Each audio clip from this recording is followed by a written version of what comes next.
race. Hopefully it'll be the full endurance of 8 laps.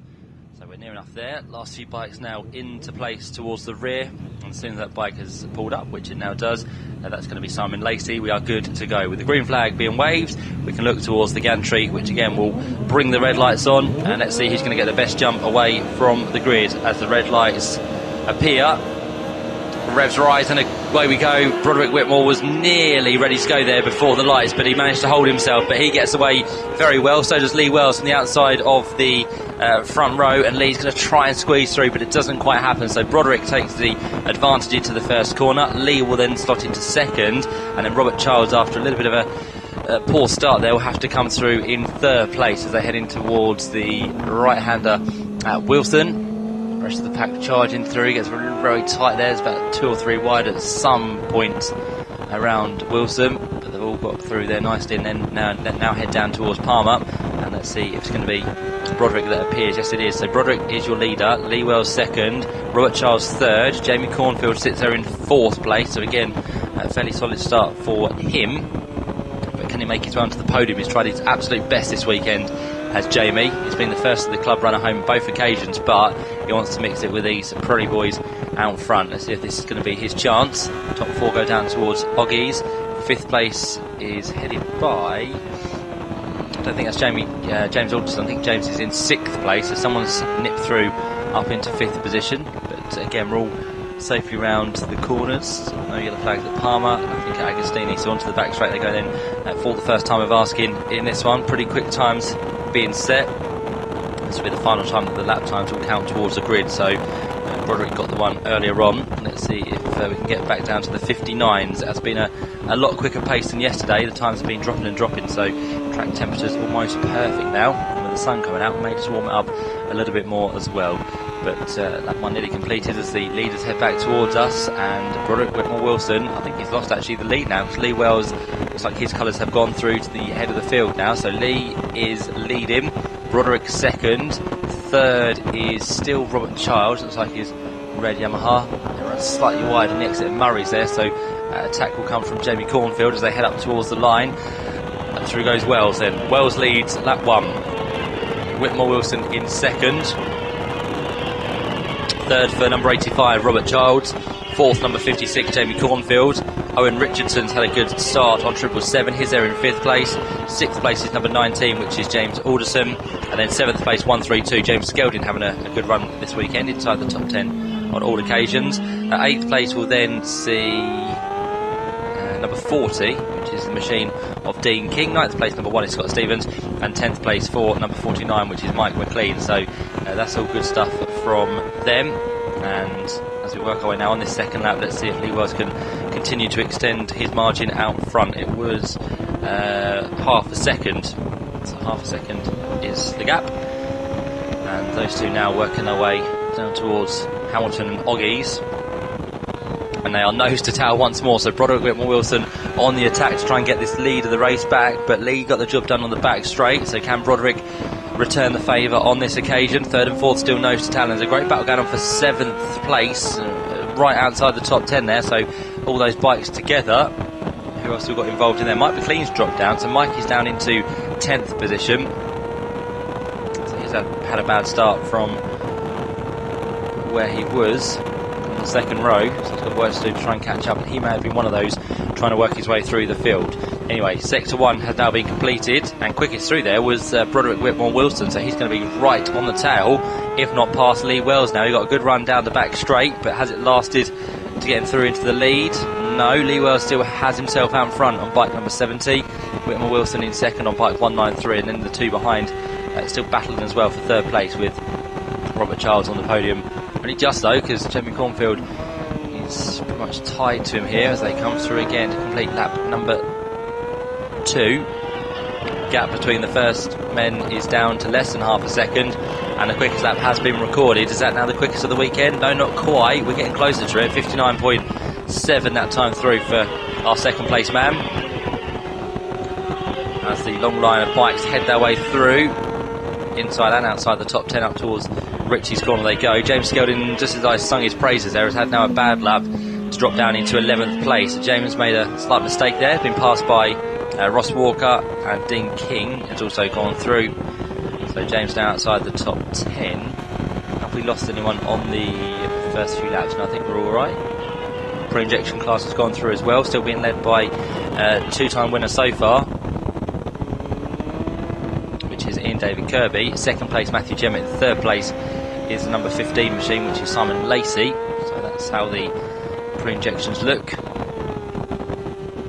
And the leaders now muscling their way through Oggies. Still pretty close between the top two. Third and fourth is just dispersed slightly there. Robert Charles getting the better now of Jamie Cornfield as this race starts to ramp up, and that ongoing battle continues down towards Oggies.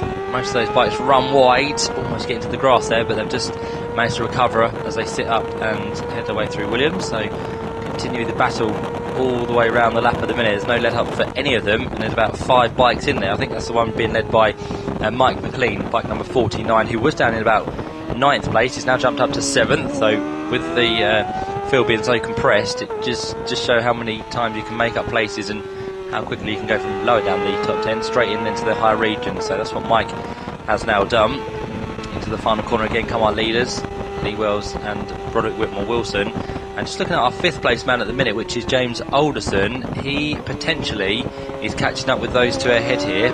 James last time through was a little bit slower in terms of a lap time, but let's see if that has changed this time through.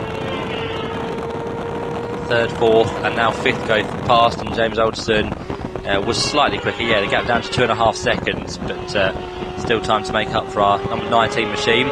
Another new lap of the race has been recorded now, and it is the quickest of the weekend of 58.468. That is very impressive from Lee Wells. It's over a second quicker than what they achieved this morning. So Lee Wells at 58.4 on this 600 machine. 1.1 seconds now clear of Broderick Whitmore Wilson on bike number 193. Third place for number 85 on the podium still at the minute is Robert Child, looking pretty comfortable there.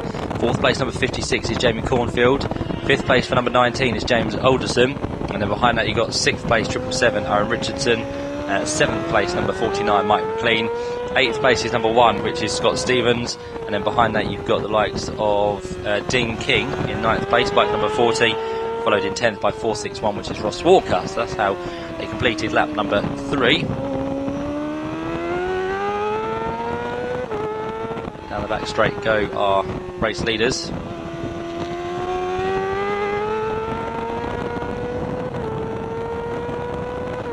And then that fight for 7th place on backwards heads its way through Oggies and Williams.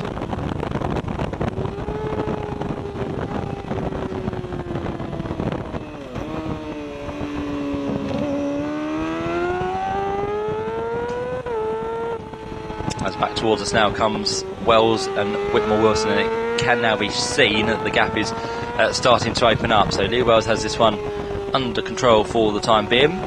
Earlier on today won by 2.4 seconds. Not quite at that yet, but I think it could be this time round. The gap looking to double here. 1.1 becomes 1.9, and again another quickest lap from Lee goes down to the low 58 now, 58.186. So he's putting time and a half in today, and that is proving to be worthwhile at the minute. So well done to Lee Wells. There goes the fight for 6th place. Owen Richardson and Mike McLean pretty close on the track, 4/10 of a second separated, and there goes the other long line, now headed by Ross Walker on bike 461. Great sound they make as they head into the first corner. You've got Ross Walker followed by Dean King, got James Skeldin, Russell Brook is there, number 44 as well, which is Aaron Sadler, and I think just with them as well, long time runner within No Limits Racing. Good to have him back once again for another season, Alan Sainsbury, and he sits there in 14th place and pushing on to keep himself in this hard-fought battle, which now comes past the banks at Palmer.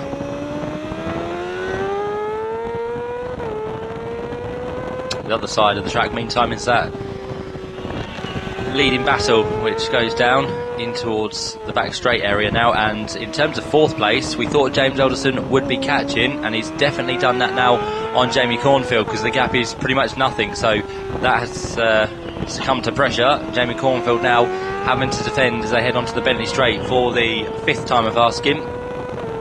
James Alderson surely will pick up a bit of toe here, and being slightly quicker on a Pirelli Superseries machine, he will go through and make his way up into 4th position. So that's that one ticked off. What will then he do about Robert Childs? Will he have a chance to try and catch him? Well, when he gets past Jamie Cornfield, the gap will be 2.9 seconds, and James at the minute is only a few tenths of a second quicker than Robert Childs, but if he gets a bit of clear air, then it could well work in his favour. So we'll keep a check on that one. Leaders through that time, no change, and the quickest lap of the race doesn't improve either. Right, James Alderson now through, as we thought, on Jamie Cornfield. That's all happened round the back of the circuit, and that lap from James was a 2:03. The bike ahead of Robert Childs is a 2.5, so the gap in fact does grow that time round to 3.4 seconds.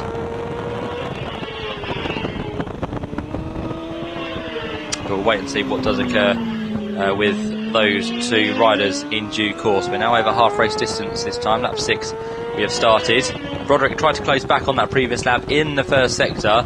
It was the best of anyone, and he did a personal best in sector 2. He was then just fractionally quicker towards the end of the lap, but the dots we get then are kind of null and void because Wells' time was very quick indeed. So even if he's yellow in sector 1 and sector 2, which indicates to us he's not going as quick, it still might be quicker than Whitmore Wilson because his time was that fast a couple of laps ago.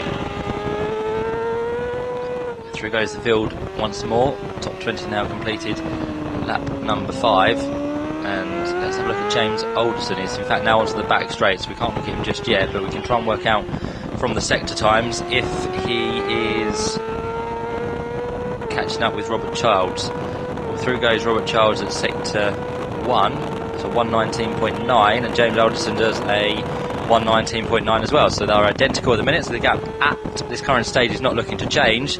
The one out front though could well come down this lap because through sector 1 Broderick Whitmore Wilson was slightly quicker, but it all depends on what happens in sector 2 as they head through Murray's, head to the line. Lap 6 now checked into the book, and Ewell's looking good for a hat-trick of wins, but can he go and do the 100% winning record here this weekend after a sterling season in 2017 to claim the championship? Ewell's looking to grab another title. Last year here at Snetterton, Lee picked up 2 wins. So yeah, he had 2 wins out of the 3 races. No, sorry, he had 2 second places. It was in fact James Alderson who was here last year that took all 3 wins. So this is a track he likes well, but he's struggled to get on form with Lee Wells and Broderick Whitmore Wilson here this weekend, but he's working his way now towards Robert Childs. Another man to dip down below 2 minutes is James Alderson in 4th place, so number 19 now on the prowl. 2.9 seconds to close down. We've got this lap and 1 more, so he just might run out of time here, and to be fair, he's not taking enough out of Robert Childs to get himself a chance of having a go. So it looks like it could be exactly the same podium that we saw earlier on. Lee Wells, Broderick Whitmore Wilson and Robert Childs, just with those 2 in 2nd and 3rd switching around. And just as I said, the gap could be coming down between the top 2. It in fact extended that time through to 2 seconds, so it was a better second sector from Lee Wells. But through sector 1 on this occasion, it's the best of anyone by Broderick Whitmore Wilson. He's just gone and done a 118.5, I think that is, which is 0.3 of a second quicker than Wells. So again, through sector 1 is where Whitmore Wilson is the stronger. Sector 2 is where Lee Wells comes to his own. So it's kind of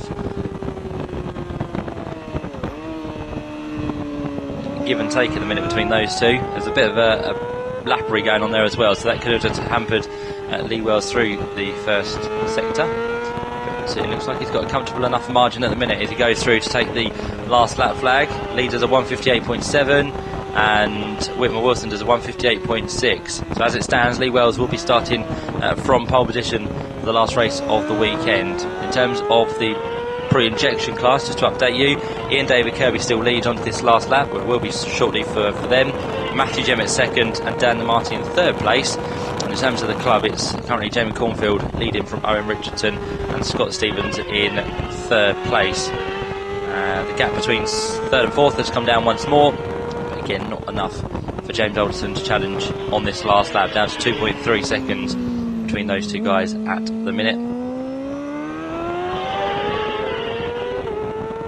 And that ongoing scrap continues just outside the top 10 between James Gelding, so in fact now it's Alan Sainsbury, Russell Brook, Aaron Sadler. Those are the three that are pushing quite hard as they head their way through Ritchie's. The other ones ahead of them have kind of now all separated themselves. They're all about 2 to 3 seconds apart, so that's kind of dispersed towards the end of the race. But someone who has not dispersed at all is Lee Wells, who's been on top form once again this weekend, and another victory is looking to go his way down the Bentley Straight for the final time. Doesn't look like there's going to be too much traffic to deal with, so it should be a good run towards the end of this race. And we are now, of course, on the last lap. 1.9 seconds is going to be very comfortable for Lee. He'll be happy with that. Really challenged too hard. He got the job done early on Broderick Whitman Wilson, who got the initial best start, but then Lee slowly clawed his way through and has kept a consistent gap out in front. It's just 2 more corners to go, Coram being one of them, which they're now at, and then the final one will be through the left-hander at Murray's, and it's going to be Lee Wells up to the flag for a 3rd time as a race leader, and again it's going to be a race win for him. So through he comes, Lee Wells powers to the line, checker flag at the ready, and it is victory once more this weekend for Lee Wells, the reigning champion, followed by Broderick Whitman Wilson, the man who started from pole position. 3rd place will go the way of James Alderson, won't it? Oh no, we're still waiting for Robert Charles to come through, which he now does, so he gets to the podium in 3rd place. Those other 2 bikes were back markers. 4th place then for James Alderson, who closed down to 2.2 seconds on the last lap. 5th place goes the way of another sterling ride by Jamie Cornfield on bike number 56. Then through in 6th place should be the 2nd man in club, which is Owen Richardson, followed by Mike McLean on bike number 49. Then Scott Stevens in 8th place. Ross Walker we expect through next, although has that changed in the last lap? Yes, it has, because James Skelding squeezed through to go up into 9th place, and 10th place then for Ross Walker, in 4.61.